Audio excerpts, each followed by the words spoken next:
Olá, pessoal! Estamos aqui no H Plus Online para nós trabalharmos com sociologia no Enem. Lembrando, claro, estamos aqui num projeto online, temos todo esse serviço, plataforma, acompanhamento, questões, atividades online, professores em tempo real aí nas nossas aulas que são antenadas com as necessidades estudantis. Ao mesmo tempo, nós temos também as nossas unidades presenciais. Então, dê depois uma olhada no nosso site aí, né? As unidades têm São Paulo, Rio de Janeiro e Minas Gerais. Nos acompanhe aí nas redes, faça parte aí do nosso time H Plus. Vamos lá, então, tratar de questões aí do Enem. Mas antes de chegar nessas questões, nós temos que fazer uma revisão, uma leitura do aspecto teórico, para que daí possamos navegar em águas tranquilas com o professor Pirata chegando nas resoluções dessas questões que tem grande probabilidade esses temas de se repetirem nesta prova do Enem que vocês vão fazer neste ano. Então vamos lá, vamos para a nossa lousa. Nós vamos trabalhar aqui hoje com método e teoria na sociologia. Método e teoria na sociologia, ou seja, nas ciências sociais, nós vamos lidar com o seu caráter científico, nós vamos lidar também com as teorias, os modelos explicativos de funcionamento, de organização da realidade social. Então, a teoria, essa organização racional, esta interpretação racional dos fenômenos sociais, ela é possível a partir de uma investigação metodológica. Método significa caminho, as etapas procedimentais de uma ciência para que possamos chegar às verdades científicas, às descobertas científicas. A teoria, o olhar de cima, o olhar do alto, um olhar racional organizado do funcionamento dos fenômenos sociais que são investigados. Para isso, nós vamos falar aqui da sociologia clássica no século XIX, vamos discutir a sua formação, as suas origens, vamos discutir então os primeiros modelos metodológicos, as primeiras teorias, as primeiras explicações das ciências sociais sobre os comportamentos dos fenômenos sociais, os comportamentos da vida humana agrupada em coletividade. A sociedade, no caso. Então, vamos começar aqui tratando sobre as origens da sociologia. Então, nós temos que voltar para o final do século XVIII, começo do século XIX, em que tivemos duas grandes revoluções na Europa, nos países capitalistas industrializados, nos países que estavam vivendo o processo de modernização. Então, nós temos duas revoluções importantes. A Revolução Industrial, essa se dá entre 1750 e 1770, um processo de mudança produtiva. Ou seja, nós temos aqui uma mudança na organização do trabalho, na organização da criação de mercadorias, de bens e serviços. Não podemos considerar que a Revolução Industrial é apenas uma mudança tecnológica, da maquinofatura. É também, mas não apenas isso. Se nós pegarmos a história da humanidade, desde a antiguidade já existem transformações tecnológicas, existem inovações no campo do conhecimento, mas uma mudança produtiva, tecnológica, organizada, com uma divisão do trabalho, visando o lucro, visando cada vez mais a produção de mercadorias e expansão das vendas dessas mercadorias. este processo em que ocorre uma racionalização do trabalho, a divisão do trabalho em etapas organizadas, associada à maquinofatura, à inovação tecnológica, isso se dá no capitalismo inglês no século XVIII, a Revolução Industrial. Ela modifica as relações de trabalho, as dinâmicas econômicas, modifica a organização do espaço urbano, modifica as dinâmicas sociais, a sociedade de classes, proprietários dos meios de produção, no caso a burguesia capitalista, e uma classe operária trabalhadora. Então, nós temos aqui mudanças significativas nas dinâmicas econômicas e sociais a partir da Revolução Industrial. A primeira Revolução Industrial na Inglaterra, segunda Revolução Industrial se espalha por outros países europeus, chegando também nos Estados Unidos e também no Japão na segunda metade do século XIX. Outra revolução impactante que transformou a vida do Ocidente foi a Revolução Francesa.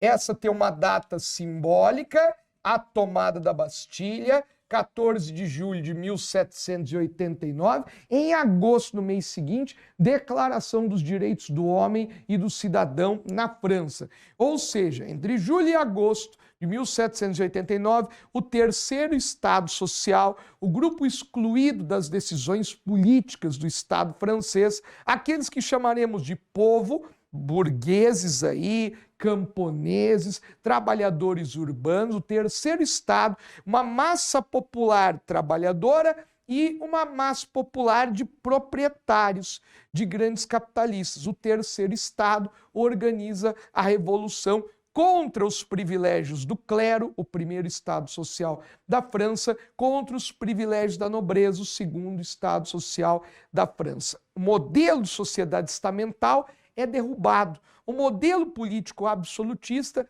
é derrubado. As práticas econômicas de monopólio do mercantilismo são derrubadas. O mundo está em transformação a partir da Revolução Francesa, que vai se espalhar para outros países no mundo europeu e vai impactar também eventos políticos, sociais no continente americano. Bom, então essas duas mudanças, as mudanças no campo econômico e social, as mudanças no campo político e social, oriundas da Revolução Industrial e Revolução Francesa, geram uma nova sociedade, com novos problemas. Uma sociedade mais urbana, uma sociedade de classes, uma sociedade das dinâmicas do capitalismo, uma sociedade dos modelos políticos liberais burgueses. Então, estas revoluções, elas causam impactos, elas causam transformações nas estruturas. As estruturas sociais, políticas e econômicas. Ora, é importante lembrar que nesse contexto do século XVIII, nós temos um crescimento da confiança na ciência. Século XVIII, século dessas revoluções, é um século do desenvolvimento da ciência moderna. A física, a química, a astronomia, essa ciência moderna está se desenvolvendo dentro de um processo histórico, de um movimento intelectual europeu chamado Iluminismo. Quando chegamos no século XIX, a ciência moderna, já madura, já estabelecida, ampliando suas possibilidades em outras áreas, impactando a economia, impactando a leitura sobre a natureza, sobre a vida humana, sobre a biologia. A ciência, portanto, se torna um critério de conhecimento de verdade, de comprovação do funcionamento da realidade. Temos aqui, então, neste século XVIII, nesse tempo de desenvolvimento da ciência moderna, uma confiança nas verdades que são científicas. comprovadas pela ciência. Em especial, nós estamos falando das ciências da natureza, as hard sciences, as ciências duras, aquelas que têm alta precisão métrica, conseguem fazer medidas calibradas com grande precisão. Há uma grande leitura de objetividade, ou seja, descrever os fatos como eles ocorrem, diminuir a nossa interpretação valorativa, a nossa subjetividade, as nossas crenças e preconceitos particulares. Vamos buscar compreender e descrever o mundo como o mundo é. Vamos buscar entender os fenômenos pelos próprios fenômenos que são interpretados em linguagem matemática, que são compreendidos no experimento laboratorial ou no experimento de observação do comportamento da natureza in loco, no local onde ocorrem estes fenômenos. Então nós vamos estabelecer a ideia de metodologia investigativa das ciências. Veja, é uma época de transformações, existe a ciência moderna que interpreta bem o que é o reino vegetal, interpreta bem o comportamento ali da eletricidade, isso mais no século XIX, interpreta bem o fenômeno gravitacional, isso já no século XVIII, interpreta muito bem os fenômenos naturais. Show de bola! Século XVIII para o século XIX, aprimoramento da física, aprimoramento da química, advento da biologia, da seleção natural, da evolução das espécies, da adaptação dos seres, a biologia de Charles Darwin no século XIX, consequência deste avanço, disso que era considerado progresso científico. Veja, então, se nós temos tamanho grau de compreensão da natureza, não poderíamos fazer o mesmo para compreender as transformações históricas, sociais e econômicas? Entramos no século XIX e no século XIX nós teremos aqui o desenvolvimento do positivismo. Positivismo, uma linha da filosofia, um braço, um ramo da filosofia ligada ao progresso da ciência, que na França vai ter como grande intelectual, grande divulgador deste ideal chamado positivista, que é o intelectual Auguste Comte. Auguste Comte. O positivismo estará muito ligado à ideia de progresso. O ideal de progresso. A história da humanidade é uma história que caminha para o progresso, para a realização plena de suas capacidades, para aquilo que Comte chamava de sociedade positiva, uma sociedade guiada pela ciência, pela razão, pela técnica, pela engenharia, pelo conhecimento verificável pelo método científico. Então, o positivismo será um ramo da filosofia, uma corrente filosófica altamente cientificista. Então, podemos colocar aqui o ideal do cientificismo. A crença de que a ciência, uma ideologia, um ideal que considera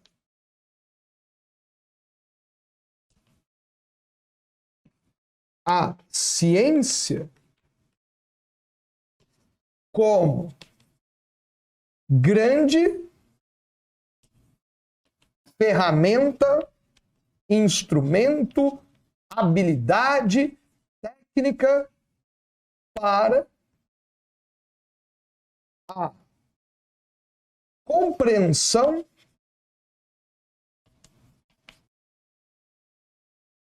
e domínio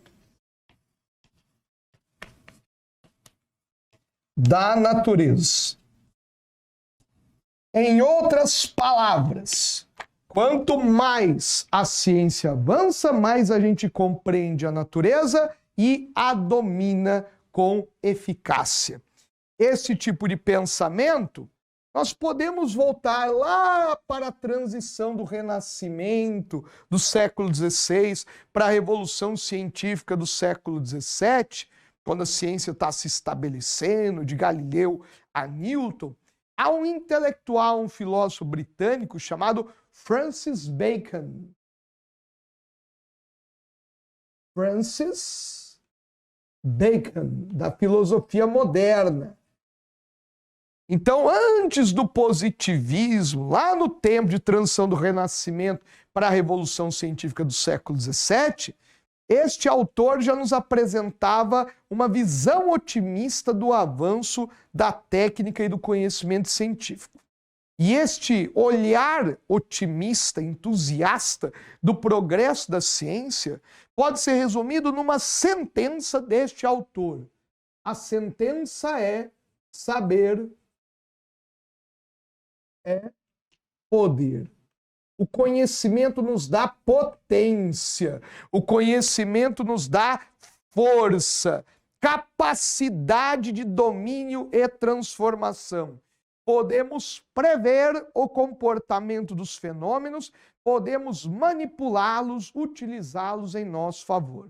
Então, veja, lá no Francis Bacon, na transição da época do Renascimento para o desenvolvimento da Revolução Científica, já tinha algo que o positivismo iria ampliar, explorar, defender, um ideal cientificista. A ciência será capaz de responder tudo e, se não respondeu, ela responderá futuramente. A ciência será capaz de resolver qualquer problema da humanidade. É muito entusiasmo, é muita expectativa depositada no progresso científico. É este o pensamento que está com Comte e o positivismo. E o Comte, ele nos apresentava também o seguinte: olha, precisamos desenvolver uma ciência que tenha uma capacidade de previsão, de conhecimento, de métrica, de descrição objetiva da realidade, mas da realidade social. A gente compreende bem, né, o comportamento da química, dos elementos, das substâncias. Nós conseguimos compreender muito bem o desenvolvimento das funcionalidades da natureza por meio da física, os fenômenos naturais, as estações, a aceleração, a queda dos corpos. Tudo isso podemos compreender muito bem com as ciências da natureza. Não poderíamos fazer algo parecido com a sociedade humana e compreender o que causa revoluções, o que gera conflitos, o que gera demandas sociais. Poderíamos compreender e ter um grau de previsibilidade dos fenômenos sociais? Seria desejável construir uma física social. Olha o termo, física social. Olha uma inspiração nas ciências da natureza. Construir uma física social, uma ciência com tanta precisão quanto a física e a química, quanto, né, as ciências naturais, mas agora para as ciências da humanidade, as ciências do conhecimento da sociedade. O que viria a ser chamado futuramente de sociologia. Sociologia seria, portanto, esta ciência investigativa dos fenômenos sociais e inspirada nas ciências naturais.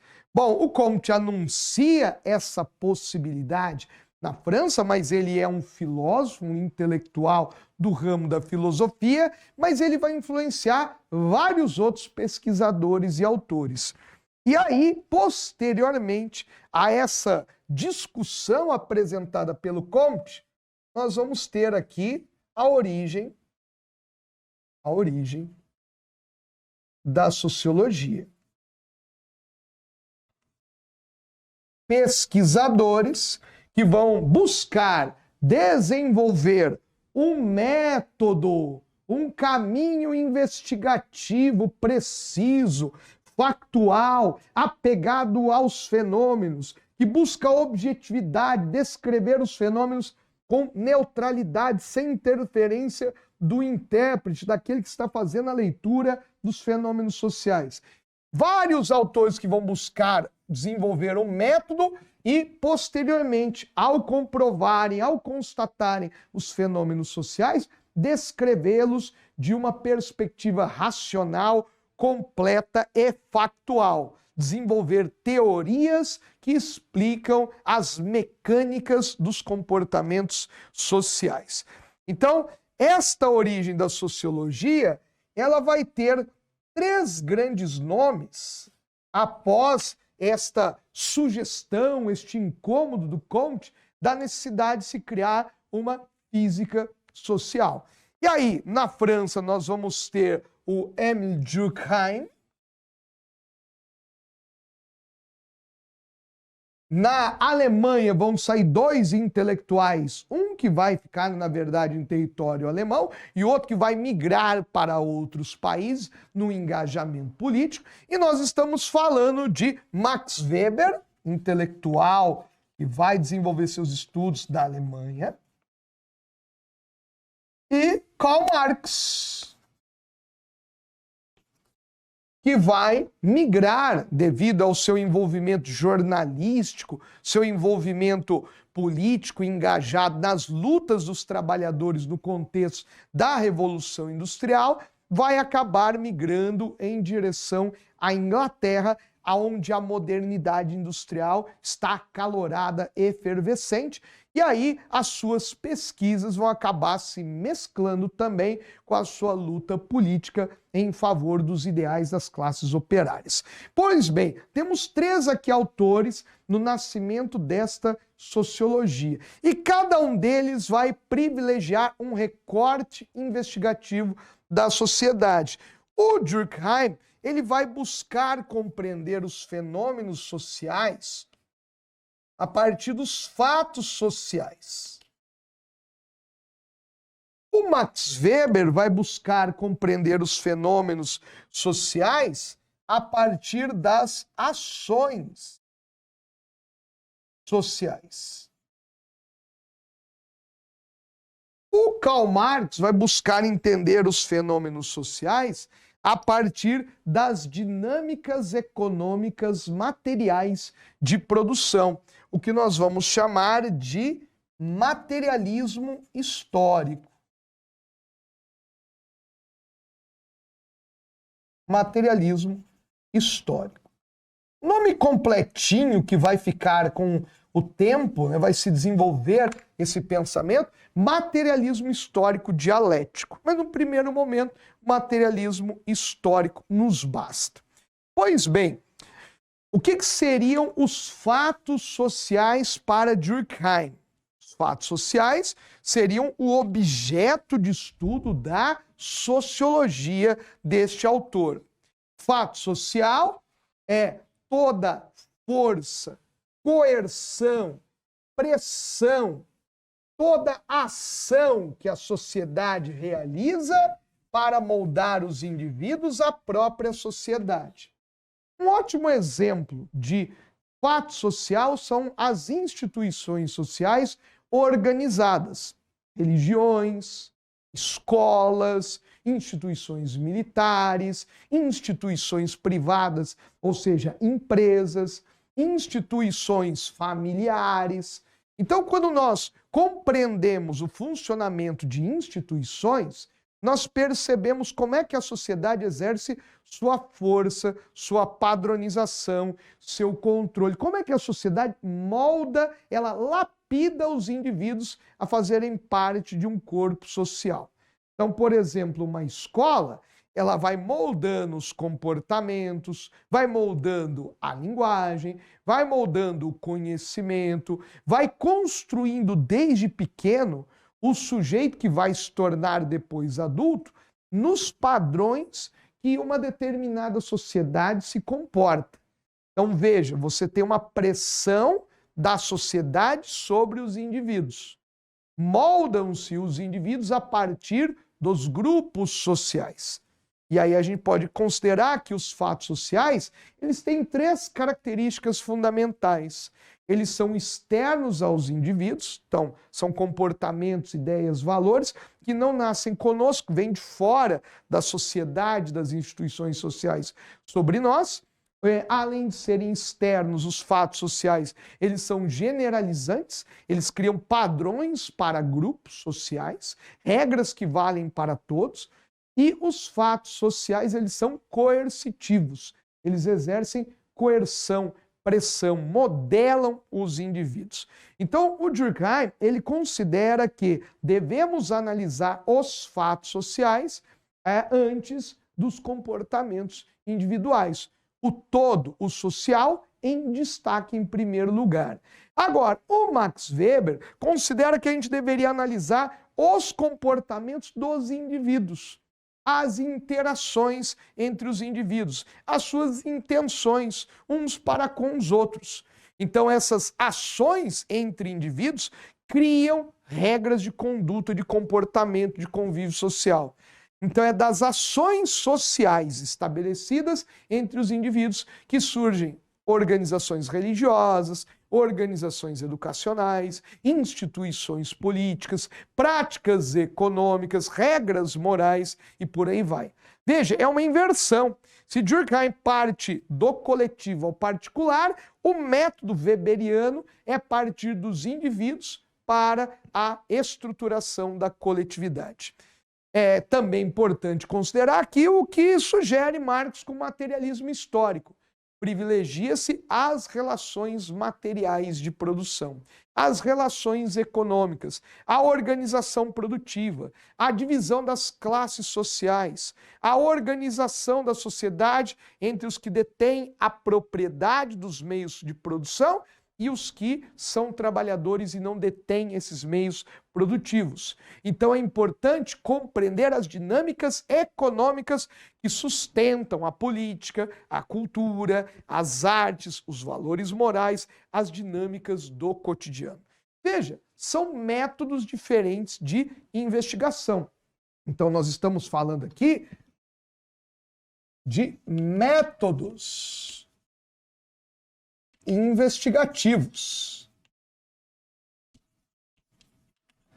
E qual que é o melhor método? De acordo com o que você quer analisar, você vai selecionar o método mais adequado. Seria como eu falar para você, qual que é melhor? Um ortopedista ou um pediatra? Depende do problema que você precisa investigar. Qual que é melhor? Um oftalmologista ou um engenheiro civil? Depende do que você precisa investigar, do que você precisa realizar. Então imagine, se eu tenho um problema ligado à questão da visão, eu preciso consultar um médico especialista nesta área. Então, suas instrumentalizações, seus métodos investigativos, seus saberes e técnicas são os mais adequados a este recorte, a este problema que tenho que solucionar. Do mesmo modo, se eu estou tendo ali um problema de um projeto de construção de uma casa, é mais adequado ir até um engenheiro civil, porque ele tem os instrumentos, ele sabe lidar com aquele objeto investigativo, com aquele problema de uma maneira peculiar, específica a seu saber. Do mesmo modo, outros métodos viriam a se desenvolver, outras pesquisas, outros recortes analíticos. Vamos pegar aqui esses três do começo das origens da sociologia clássica. Então nós temos aqui com o Durkheim, nós vamos ter um método que vai aqui buscar investigar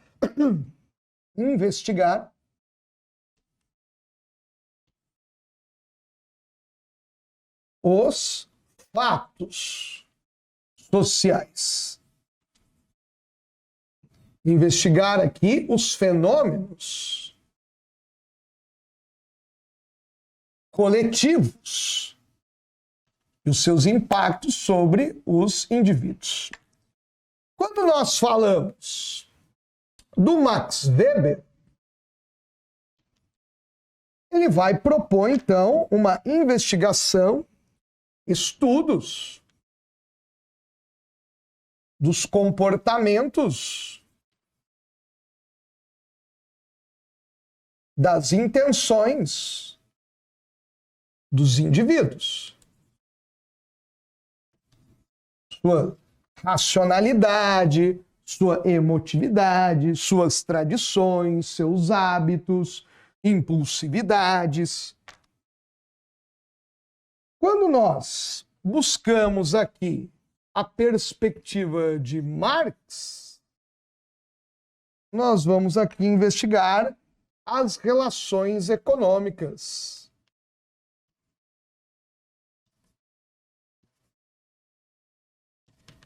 As classes sociais, seus conflitos.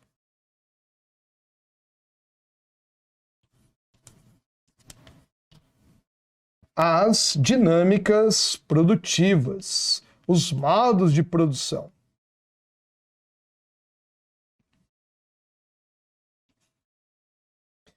Bom, mas o ponto de partida é que todos eles estão querendo construir uma ciência.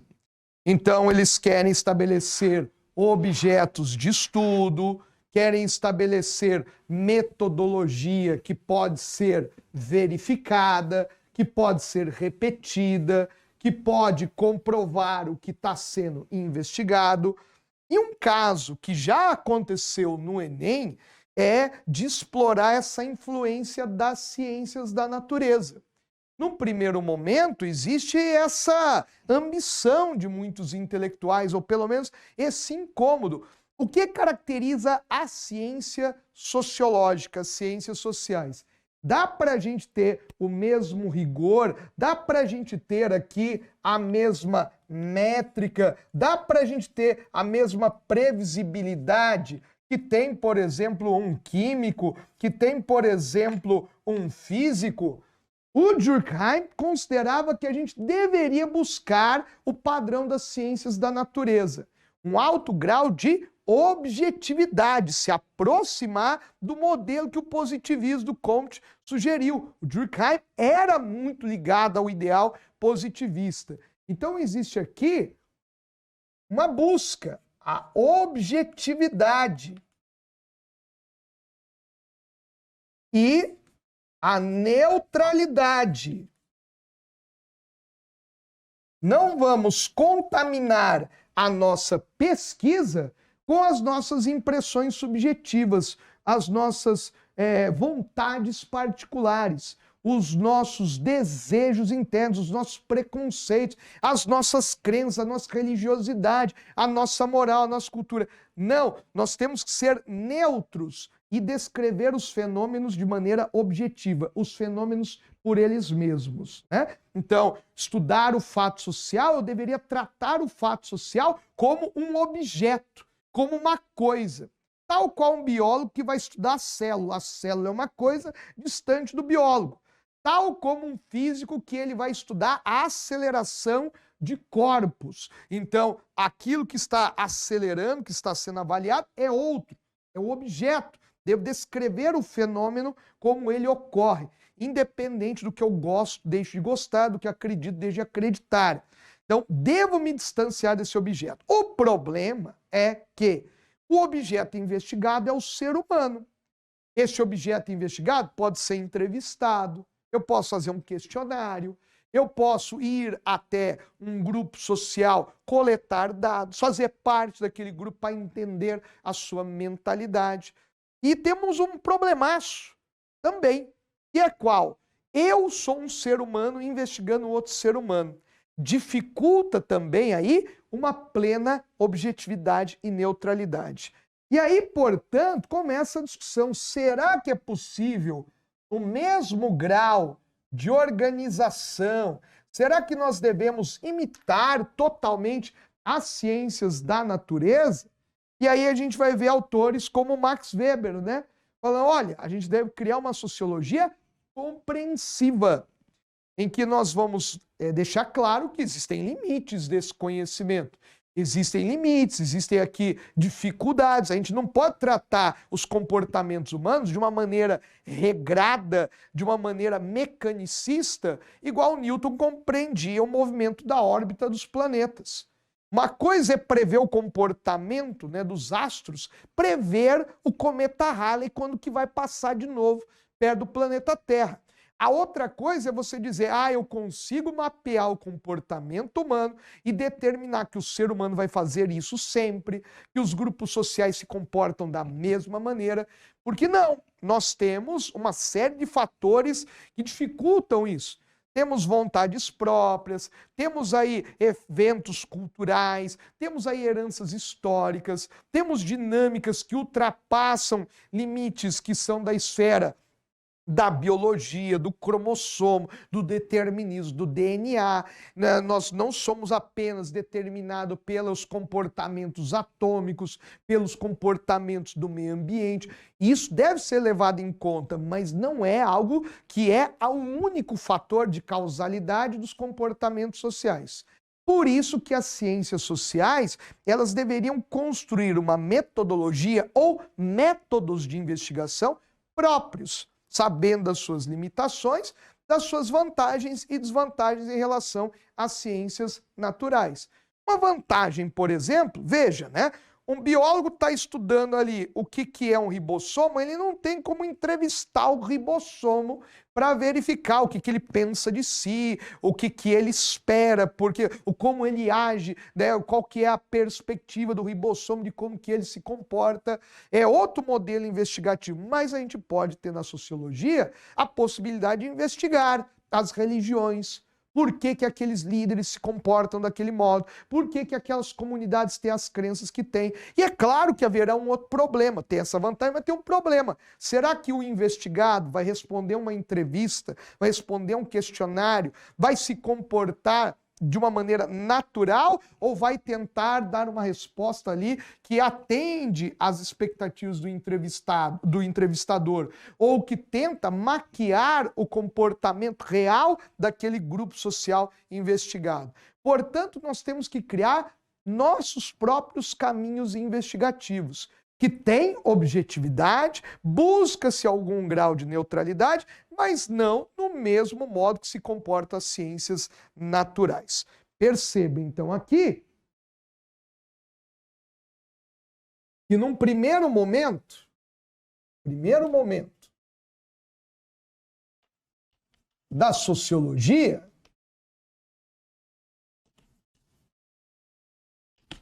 nós vamos ter a influência positivista, cientificismo, nós vamos ter aqui também a imitação e aproximação, tentativa das ciências naturais.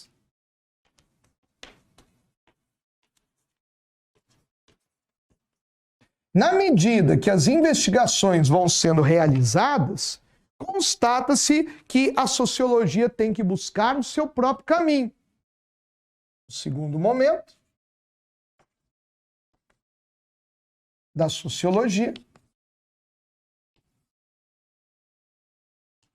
é a busca por métodos próprios.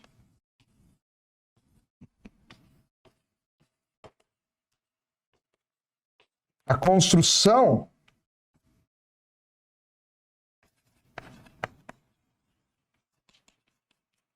de teorias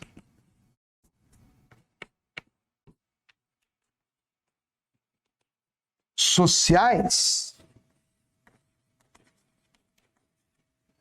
que seguem caminhos não mecanicistas.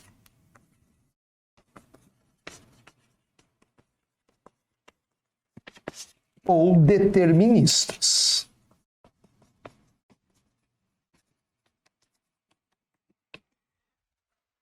Claro, nós podemos encontrar padrões, podemos encontrar regras, de comportamento social, mas que tem uma margem de probabilidade, de erro, uma margem de inovação, de liberdade dos indivíduos terem comportamentos que desviam deste padrão. Portanto, vamos lidar com um caminho mais compreensivo, de aproximação, com margem de erro, num certo ponto em diálogo com a estatística, né, que trabalha sempre com essa ideia de uma precisão, mas que permite algum grau de variabilidade. E aí, falando disso também de estatística, né, a gente pode citar termos como uma avaliação quantitativa e avaliação qualitativa. Quando a gente fala de quantitativo, nós estamos lidando muito mais com números, com dados, né? Então, vamos investigar os comportamentos esperados de um grupo de eleitores nas próximas eleições. Então, nós vamos coletar uma grande quantidade de dados, uma amostragem significativa daquele comportamento que quer ser investigado. Então, a gente vai fazer entrevistas, a gente vai criar um questionário, vamos criar um processo de observação próprio àquele fenômeno político que será investigado. Então, nós vamos estabelecer aqui números, vamos estabelecer aqui margens de erros. Então, uma avaliação quantitativa, ligada à quantidade, a grandes números, uma amostragem significativa. Agora, quantitativo, diferente de fazer uma avaliação que seria qualitativa.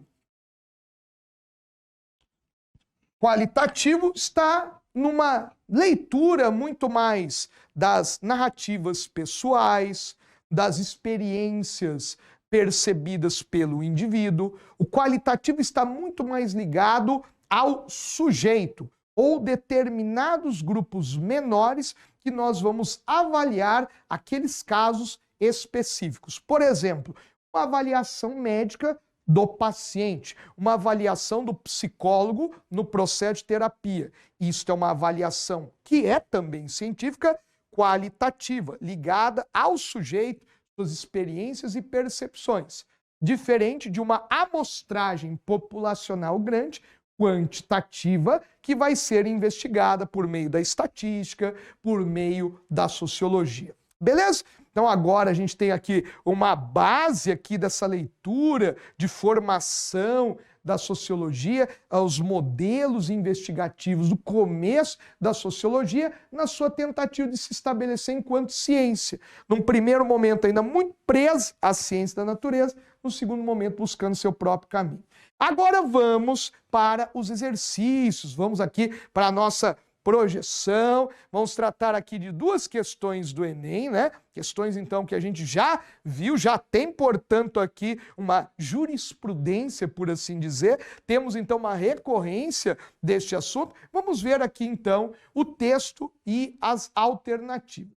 O texto vem aqui do Durkheim, da sociologia clássica, né? Da obra O Suicídio. Então, o Durkheim vai estudar o suicídio como um fenômeno social, né? Então ele vai fazer um levantamento de casos, comparar os comportamentos daqueles que praticaram suicídio, vai fazer uma coleta quantitativa, muitos dados sobre práticas de suicídio. E ele não vai investigar o suicídio como uma patologia individual, algum caso particular, que tem algum envolvimento ali de um problema biológico, depressivo particular. Isso seria uma avaliação qualitativa. Isso seria campo do psicólogo, do psiquiatra, do médico, do clínico. Não, nós queremos uma avaliação da sociedade. O suicídio acontecendo como um problema em grande escala em vários países. Portanto, um fenômeno aí da modernidade. Modernidade essa que, com as transformações da indústria, da urbanização, do conflito das classes sociais, modernidade que gerou problemas novos e o suicídio deveria ser investigado, né, como um problema social. Bom, então veja. Estudo de sociologia sobre o suicídio, vem o texto dizendo: a sociologia ainda não ultrapassou a era das construções e a das sínteses aí filosóficas. Em vez de assumir a tarefa de lançar luz sobre uma parcela restrita do campo social, a sociologia prefere buscar brilhantes generalidades, padrões gerais, em que todas as questões são levantadas sem que nenhuma seja expressamente tratada de maneira específica local. Não é com exames sumários e por meio de intuições e especulações rápidas que se pode chegar a descobrir leis. Olha uma influência das ciências naturais. Buscar leis, comportamentos universais, no caso aqui da sociedade. Então, não é por meio de exames sumários e intuições rápidas que se pode chegar a descobrir leis de uma realidade tão complexa que é a realidade social.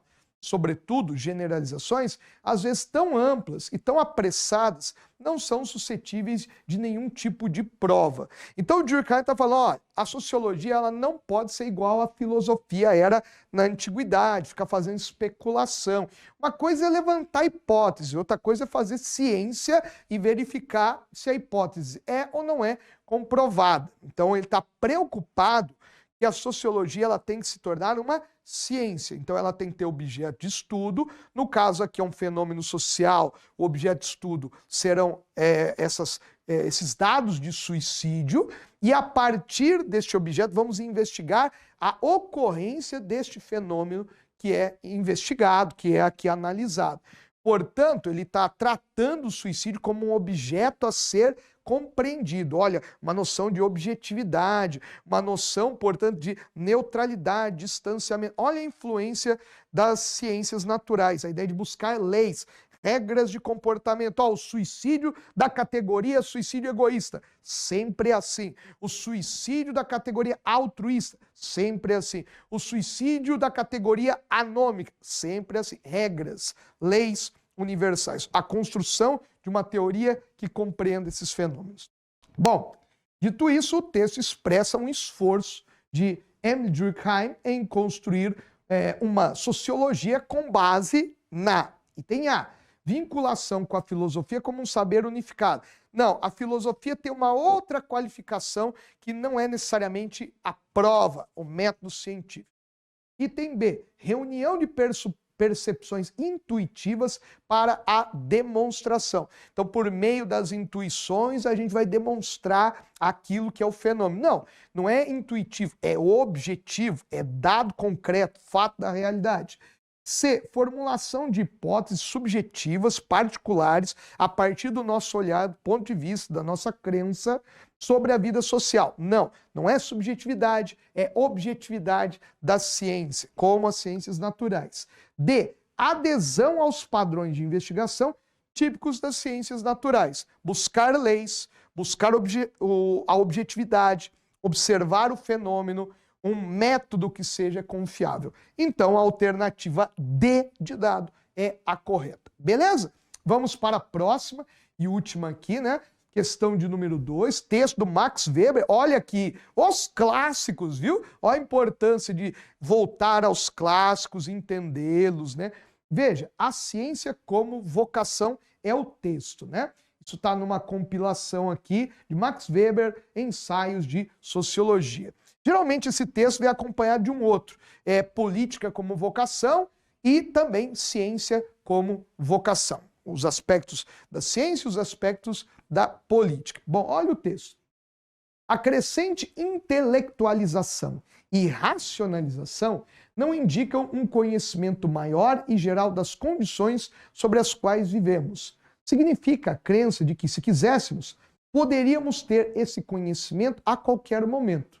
Não há forças misteriosas incalculáveis. Vamos fazer uma observação aqui. Forças misteriosas, sobrenaturais, além da natureza.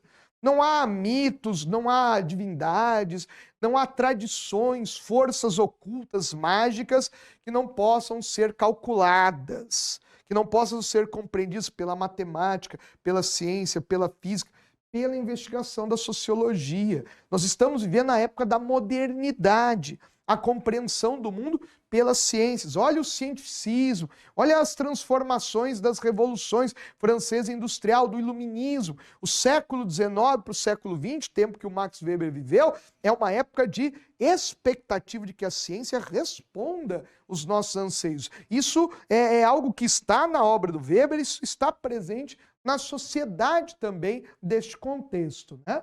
Não há forças misteriosas incalculáveis. Podemos dominar todas as coisas pelo cálculo. Olha o discurso do Francis Bacon, saber é poder.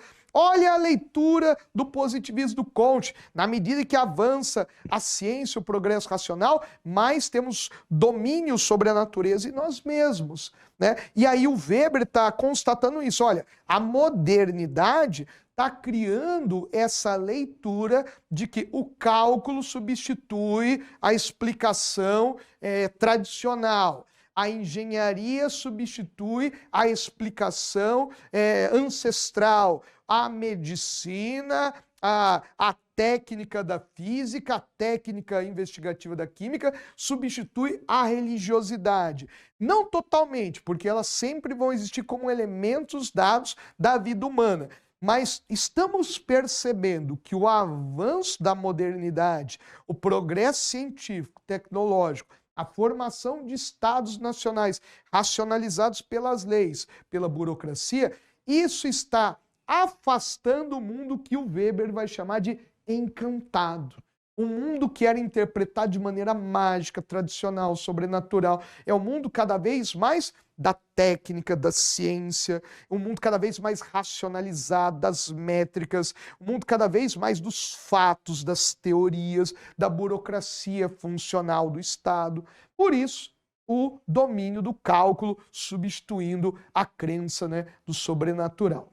Tal como apresentada no texto, a proposição de Max Weber a respeito do processo de desencantamento do mundo, antes se explicava o mundo pela tradição, por uma lógica de mágica, de religiosidade, o mundo era mais encantado, por assim dizer, e agora ele é desencantado, ele é explicado por uma perspectiva racionalista da modernidade, uma perspectiva científica da modernidade. Então, a proposição de Weber a respeito do processo de desencantamento do mundo evidencia evidencia algo.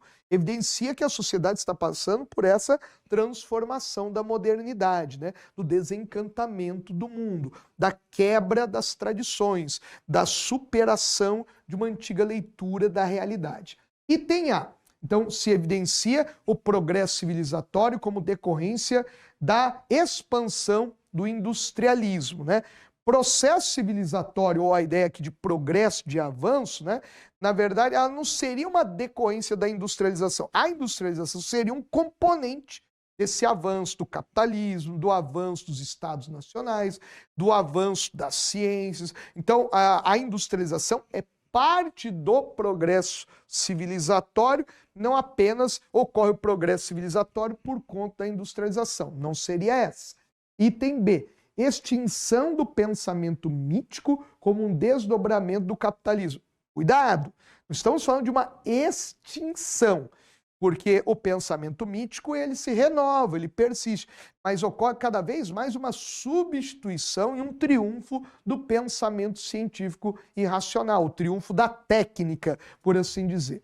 Item C. Emancipação, libertação, né, do ser humano, da humanidade, como consequência do processo de racionalização da vida. Cuidado!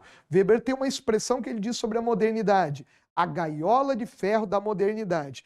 Na verdade, a gente é cada vez mais aprisionado pela modernidade. Somos dependentes da ciência, somos dependentes da burocracia, do funcionamento do Estado, das leis, somos cada vez mais ligados às dinâmicas do capitalismo, estamos cada vez mais engaiolados pela modernidade. Então, emancipação não parece ser bem adequado para uma ideia de gaiola, né? Uma gaiola de ferro da modernidade. Não seria essa, portanto, uma constatação de emancipação humana. Item D. A constatação aqui, uma evidência do afastamento de crenças tradicionais como uma característica da modernidade. O avanço da modernidade, ele tem como uma das suas características o seu distanciamento de crenças e explicações tradicionais. Item D, novamente, D de dado é a correta. Belezinha?